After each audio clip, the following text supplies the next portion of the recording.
Bible Believers Fellowship airs a half-hour Bible study program each week. You can find them permanently posted for free download at bbfohio.com, and you can listen to the latest half-hour study by listening Saturdays at noon and Sundays at 9:30 p.m. on 91.5 Freedom FM.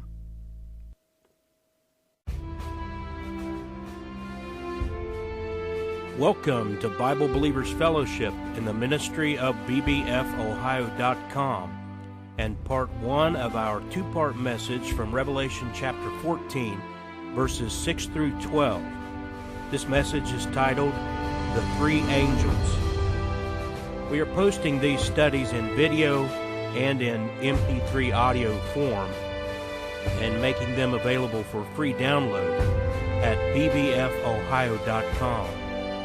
We hope that you will not only utilize these free resources for your own Bible study purposes, but that you will minister to others by telling them about bbfohio.com so that your friends and loved ones can also listen and learn the King James Bible. This message is part of our ongoing verse-by-verse study of the book of Revelation, but you will also find our ongoing study of the Gospel of Mark and several other book studies, along with topical messages, also available for free at bbfohio.com. We now begin part one of our two-part message from Revelation chapter 14, verses 6 through 12. This message is titled, The Three Angels. Now, I want to start by reading these verses. We actually studied verses 6 and 7 last time around.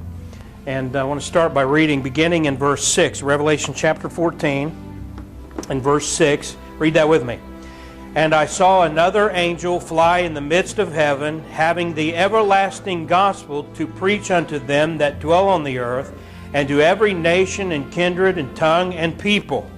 Verse 7, saying with a loud voice, Fear God, and give glory to Him, for the hour of His judgment is come, and worship Him that made heaven and earth and the sea and the fountains of waters.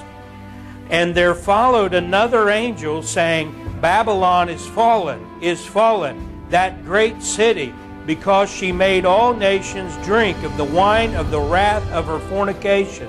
Verse 9. And the third angel followed them, saying with a loud voice, If any man worship the beast and his image, and receive his mark in his forehead or in his hand, verse 10, the same shall drink of the wine of the wrath of God, which is poured out without mixture into the cup of his indignation. And he shall be tormented with fire and brimstone in the presence of the holy angels and in the presence of the Lamb. Verse 11, and the smoke of their torment ascendeth up forever and ever, and they have no rest day or night, who worship the beast and his image, and whosoever receiveth the mark of his name. Verse 12, here is the patience of the saints. Here are they that keep the commandments of God and the faith of Jesus. Amen? Amen. We pick up here in the heavenly scene that we left off with. If you remember, we had a 144,000 man choir singing in glory. Now that's going to be quite a choir, amen? Amen. Think about what that's like. Any of you who are Ohio State Buckeye fans, for example. That's the Ohio Stadium and holds more than 100,000, but right around, we'll say 100,000. I think the record is somewhere like 104,000, something like that. But anyway, it's designed for about 100,000, so you add 44,000 to this crowd right here as your choir. That'd be quite a... I mean, they sometimes you get a little taste of it if you're listening or if you go to the games. What is that? They do the one song. It's not even a song. They just all kind of like, oh, what is that? I can't. No, there's no words to this. They just make it. It's just like, you remember the oh, well, this is kind of like that, only not. That's a good try. I always hear that at hockey soccer games. I didn't know if they did the same thing. And then, of course, when they play Hang On Sloopy. Most of the people sing along, so it's pretty cool. But thankfully in heaven we won't be singing Hang On Sloopy. But that's how I've been to packed houses like that, football games, baseball games. I've been to concerts where the place is just packed, not quite 100,000 people. And that's what I think of when I've been there. I remember when I first got saved, I went to a Sandy Patty concert, and I'm not a big Sandy Patty fan, but the concert was great. And while we were singing, she sang her "How Great Thou Art," real fancy schmancy and hitting all the high notes and everything. And then she stopped and just had nothing but the voices of the people. And I don't know how many thousands were there, but singing "How Great Thou Art." And it was just an awesome experience. I just remember, as a new Christian, I thought, this is a taste of heaven right here. This is it. And that's what we pick up with. That's going on, and then we see the first angel in verse 6. And it says, I saw another angel fly in the midst of heaven, having the everlasting gospel to preach unto them that dwell on the earth, and to every nation and kindred, tongue, and people. Now, we already talked about the fact that this everlasting gospel is not the gospel of grace. It's not 1 Corinthians 15, 1-4. It is the gospel of the kingdom. And if you compare the gospel that Jesus preached when he first appeared and presented himself as the king and was rejected, that's when he was crucified, buried, rose again, and the gospel became how that Christ died for our sins, according to the Scriptures, and that he was buried and that he rose again the third day, according to the Scriptures. Jesus never preached that gospel. He lived it. But before his death, burial, and resurrection, that's not the gospel that was being preached. It was the gospel of the kingdom, and it was rejected. Yes. And so when you read and compare those gospels, you'll find that they're basically saying Messiah is coming and judgment is coming. And that's the gospel of the kingdom. Well, let's read verse 7. What's it say? Saying with a loud voice, fear God and give glory to him, for the hour of his judgment is come, and worship him that made heaven and earth and the sea and the fountains of waters. And that in general, that's the same thing that was being preached when Jesus came the first time. Only the first time he was incognito. He was not the conquering king. He came lowly and walked among men as a man. This time, there's no doubt about who the king is when he comes back. And that leads right into the second angel in verse 8. It says, and there followed another angel, saying, Babylon is fallen, that great city. Now, let me tell you something. There's a lot of goofballs out there who try to preach that that's the United States of America. The United States of America is not a city. If you're going to find out who Babylon is, you better find out an international city with control over nations. And we are not going to get in depth in this study right here, but I'll refer to it again. In Revelation 17 and 18, it lays out who this is. And we're going to look at it when we get to Revelation 17 and 18 clearly in depth, and you'll be shocked at how clear it is, especially when you got a lot of people running around acting like they can't tell who it's talking about. But the ecumenical movement, this is what she made all nations drink of the wine of the wrath of her fornication. When God talks about institutions committing fornication, it's a spiritual sin. It is Israel worshiping Baal. It is ecumenicalism. It is Chrislam today. It is the one world government, one world religion movement today. It's throwing the gospel aside and unifying all religions under one leader. That's what's going on today. Everyone's involved as far as the religions are concerned. All the religious leaders are involved in throwing the gospel aside. Listen, if you are listening to somebody and they tell you that we have unity here or there with whoever and it's not based in the gospel, that person is preaching the gospel of Antichrist. They're not preaching the biblical gospel.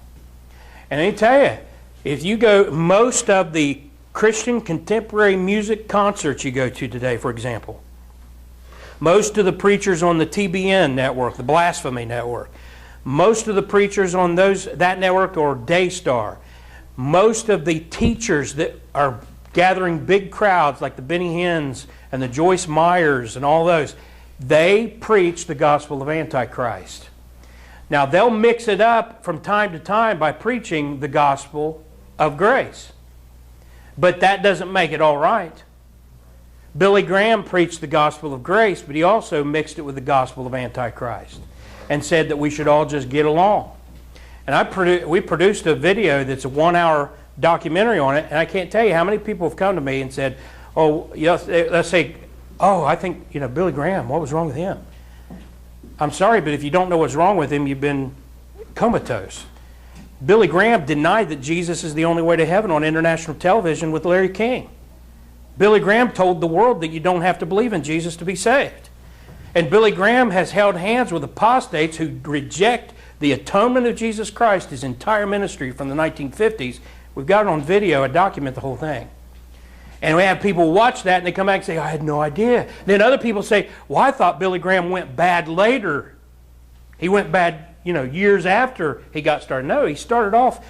We've got a reference to his Decision magazine in the late 1940s where he believed that you could get to heaven without believing the gospel. And I'm telling you, you just throw off all idolatry. I was one of them. I used to worship men. I used to think, oh, that man. Don't do that with me. Don't do that with any man. If any man contradicts the Bible, he's wrong. And they're doing it in hordes today. And they're throwing the gospel aside and saying we can have unity by just holding hands and getting along. And the Pope today is the leader that everyone's trying to unify under. And it's under, first of all, right now we have a guy named Francis who's preaching this ecumenical gospel. But he ain't the first one. And it goes back to Vatican II. And that's why a lot of people like Mel Gibson, have you heard of Mel Gibson's dad and you heard about him being so radical and everything? They're just real Catholics. Amen. They just said, wait a minute, this isn't real Catholicism. And they left and joined a splinter group of Catholicism because they wanted to be real Catholics. Now, actually, since the Ecumenical Council at Nicaea in 325 AD under Constantine, the goal of the papacy has always been world dominion. All you have to do is read what they said. All you have to do is look up. We've given away that book. Some of you here have read. It's called A Woman Rides the Beast. And the popes throughout the ages since Constantine have said that their goal was world dominion, that the Pope was the vicar of Christ. They call him Holy Father, which is blasphemous. They say that he is God's spokesman on earth and that everyone is supposed to be under him. You see, that's why the ecumenical movement is coming under the Pope, because the Pope, he doesn't care whether you actually become a good Catholic.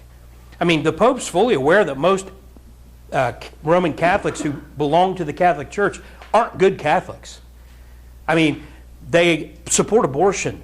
Most Catholics in America support killing unborn babies. That's anti-Roman Catholicism. Most Roman Catholics that I know reject the idea that the Roman Catholic Church is the way to salvation. They're Roman Catholics, but they reject Roman Catholic dogma. And the Pope really doesn't care, as long as you will come under his authority, under his control. And that's what it's been about since 325 AD under Constantine.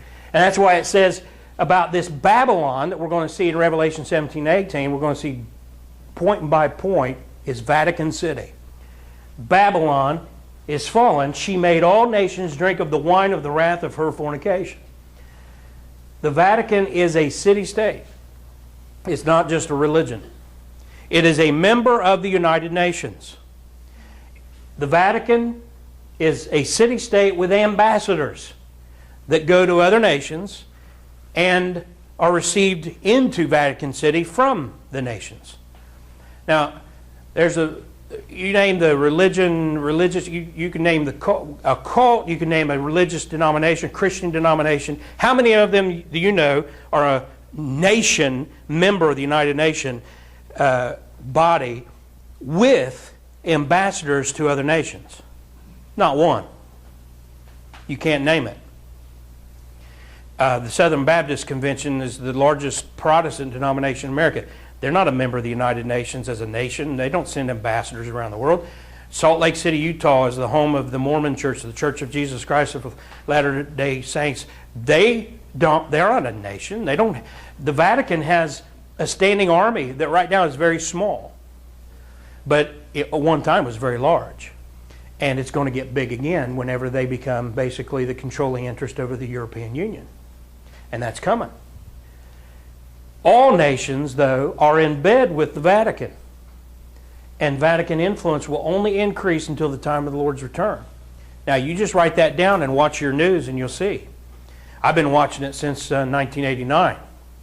Even before I wondered why no one would mention this going on television, and it's because of the love of money, which is the root of all evil. That's why in your new versions they change that verse. They don't want you to catch on. And the Vatican is the headpiece of the ecumenical movement. And folks, there are plenty of Roman Catholics who are upset about this. This doesn't have anything to do with Roman Catholic people.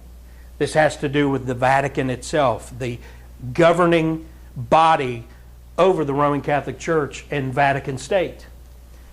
And Vatican Council II is called an ecumenical council.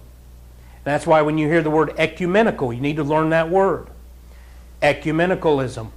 It is something that was basically spearheaded out of Vatican II, which set the stage for what's now taking place. They made some changes at Vatican II to enable the Pope to do things to bring more people together under the one world religion. Now, what I consider the final push, I think others do too, the final push for papal world religion, it won't be called that. It'll just be called a united world religion. But the final push began in earnest in 1986. I was a junior in high school. And Pope John Paul II declared that Catholics, Protestants, Muslims, animists, Hindus, Buddhists, etc., all pray to the same God. He said it, and he did it. They got together at Basilica of St. Francis of Assisi in Italy, October 27th, 1986. Pope John Paul II prayed with these false religious leaders, and he said, we all pray to the same God. John Paul II has gathered leaders of the world's major religions a number of times and embraced them all as worshippers of the true God, including Hindus, Buddhists, Muslims, animists, Shintoists, shamans, witches, and others. He told Hindu audiences in India that he had not come to teach them anything, but to learn from their rich spiritual heritage, to which the entire world ought to give heed. Everyone is embraced by Rome, except evangelical Christians, whom the Pope calls sects, and warns Catholics against their errors, as he did in Mexico City in May 1990, and elsewhere since that time. One need only read the, quote, ecumenical, unquote, documents coming out of the Vatican from the Pope and cardinals, such as Cardinal Cassidy, President of the Pontifical Council for Promoting Christian Unity, and Cardinal Arinze, President of the Pontifical Council for Interreligious Dialogue, to realize that by ecumenism, Rome means all religions uniting under the Pope. The Second Vatican Council in Lumen Gentium on November 21, 1964, declared that, quote, the Catholic Church ceaselessly and efficaciously seeks for the return of all humanity and all its goods under Christ, unquote, meaning, of course, under the popes, Christ's alleged vicars. There can be no doubt at all about Catholic Rome's identity as the city known as Babylon, built on 7 hills, which committed spiritual fornication with the kings of the earth, and which reigned over the kings of the earth. No other city even comes close to her. The Pope is currently leading the greatest ecumenical movement in history in order to unite all religions under Rome's leadership. In 1986, Pope John Paul II gathered in Assisi, Italy, the leaders of the world's major religions to pray for peace. There were snake worshippers, fire worshippers, spiritists, animists, Buddhists, Muslims, Hindus, North American witch doctors. I watched in astonishment as they walked to the microphone to pray. The Pope said they were all praying to the same God, and that their prayers were creating a spiritual energy that was bringing about a new climate for peace. John Paul II allowed his good friend the Dalai Lama to put the Buddha on the altar in St. Peter's Church in Assisi, and with his monks to have a Buddhist worship ceremony there while Shintoists chanted and rang their bells outside. The prophesied world religion is in the process of being formed before our eyes, and the Vatican is the headquarters of the movement. At the end of Wednesday's general audience, Pope Francis met with the delegates of the many religious groups that call Iraq home. He met with Christian, Shia, and Sunni Muslim leaders, as well as Sabaeans and Yazidis. نحن كنا متفائلين جدا ولكن الذي شاهدناه أكثر تفاؤل وأكثر حب وأكثر مودة بين الطرفين. The delegation took part in a meeting organized by the president of the Pontifical Council for Interreligious Dialogue, Cardinal John Louis Torrent. The Pope greeted and spoke to each one individually. This was the delegation's first meeting with the Vatican. The purpose is to strengthen dialogue between all groups. That's just short. I could actually show you an hour's worth of that, and that's what's going on. It's building the one world religion that will then embrace the one world religious leader, and it's Vatican doctrine. The Catholic Answers website is basically defending the Roman Catholic Church against Protestants, evangelicals, and they had a question someone sent in about Pope Benedict. And Pope Benedict XVI has stated that Muslims worship the same God as Christians do. And so they ask, is this just his private opinion? And the answer is no. The Second Vatican Council taught that Muslims worship the one true God, and this is from Nostra Aetate 3 from the Vatican Council document. Quote, the Church regards with esteem also the Muslims. They adore the one God living and subsisting in himself, merciful and all-powerful, the creator of heaven and earth, who has spoken to men. They take pains to submit wholeheartedly to even his inscrutable decrees, just as Abraham, with whom the faith of Islam takes pleasure in linking itself, submitted to God. Allah is a devil. It's not the same God that I pray to. Allah was the moon god of the Arabs before Muhammad was even born. And all he did was narrow it down to one God and come up with his own book and then kill at will. And then he got visions so he could have sex with as many women as he wanted, including prepubescent little girls. That's Islam. That's not my God. It's not the God I pray to. And the Pope is increasingly looked to as the world religious leader. Here is the Latin Patriarch hoping that the Pope's visit is a cry for peace between the Palestinians and Israelis and Syrians. And even Israel is working to set up this, and we've mentioned this in a previous study, they're wanting to set up the Pope in Jerusalem. And this is back in 1940, a Time magazine article. And it's not changed since. And that is basically to make Jerusalem an international city, a neutral zone, but to put the Pope on a throne right there in Jerusalem. And they've been talking about where to do it, and they want to start by putting him at King David's tomb and giving him a throne there in Jerusalem. And then we've talked about how they'll set up the temple, they'll start the sacrifice after they confirm that covenant, Daniel 9:27, and 3.5 years into the 7-year period, this final Pope will walk in and desecrate the temple, stop the sacrifice, and declare himself to be God. And that's the abomination of desolation, the abomination that makes desolate. And that's what all this is setting up. The stage is being set. Stay tuned for more. We'll study it in Revelation 17 and 18. We'll get into that point by point, line by line, because that's what's there. It's in the book. It's not, this isn't Gregology you're getting. This is from the book.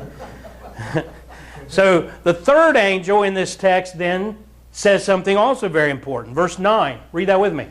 And the third angel followed them, saying with a loud voice, if any man worship the beast and his image, and receive his mark in his forehead or in his hand, verse 10, the same shall drink of the wine of the wrath of God, which is poured out without mixture into the cup of his indignation. And he shall be tormented with fire and brimstone in the presence of the holy angels and in the presence of the Lamb.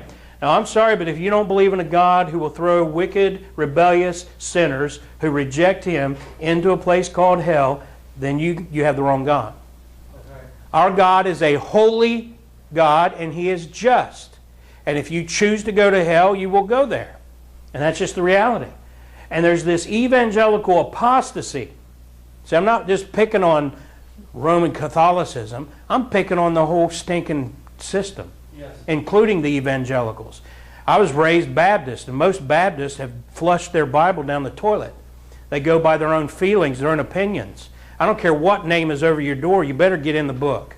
You better follow the book.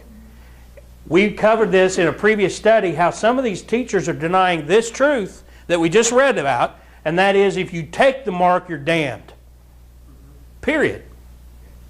There's no debate about it. And yet there are teachers telling people today you can take the mark and you'll be okay. Well, the text says otherwise. Verse 10, already we read that. It says, the same shall drink of the wine of the wrath of God, which is poured out without mixture into the cup of his indignation. I think he means it. I mean, read that.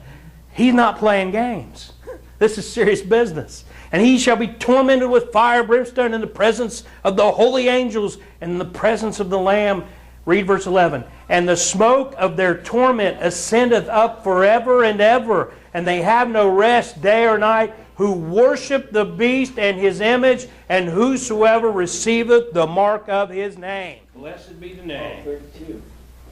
Let it rip.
Be sure to visit our website at bbfohio.com for links to hundreds of audio and video messages, as well as articles, links, and other free resources, and a new bookstore being developed offering additional items.